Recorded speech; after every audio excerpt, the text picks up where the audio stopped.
Well, as the feds prepare to add on to the existing border wall, a new report from a government watchdog group is questioning if they're really ready to build.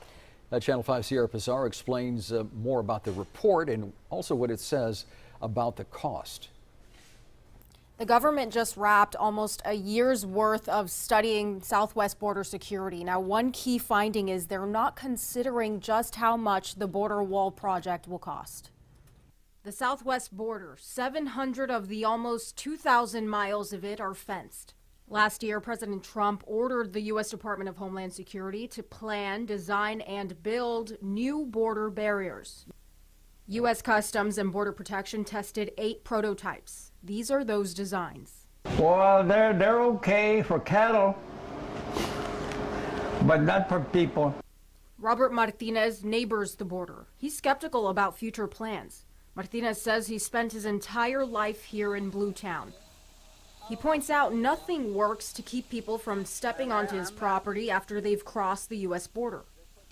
People were crossing into your property? They were crossing and doing whatever the heck they wanted to do. Martinez did what he could to stop trespassers. Signs, motion sensor lights, and cameras. They still come, he says, and will continue to, with or without a wall. Every day, ma'am, every day. So no matter what they put up? I don't care if you put an electrical wire, they'll get something to jump over the electric wire. Martinez isn't the only one who's on the fence about the wall. The U.S. Government Accountability Office examined the project. GAO found the border wall system fails to consider cost. Without assessing costs for specific segments or locations, CBP really does not have full information to ensure that the resources are being used cost effectively. The Trump administration projected spending $18 billion on 700 miles of wall.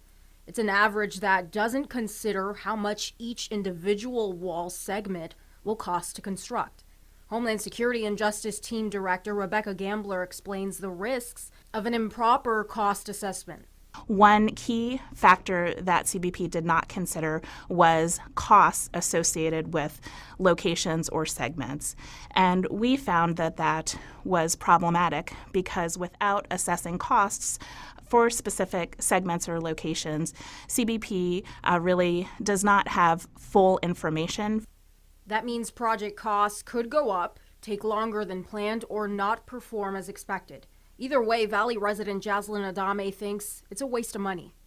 From the looks of it, like what we've been paying, I guess, out of tax money, it doesn't look like it's really worth it. So you think it's not worth spending all the money for this? No, I don't think so. It looks like, like I said, it looks like something we already have and he's just like adding to it. And it doesn't look like it's as much as we're paying for it.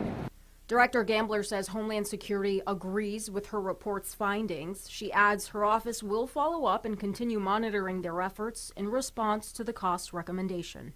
We reached out to the Rio Grande Valley sector of CBP. They pointed us to headquarters and we're still waiting. We'll keep you updated on this story. For now, in the newsroom, Sierra Pizarro, Channel 5 News at 10.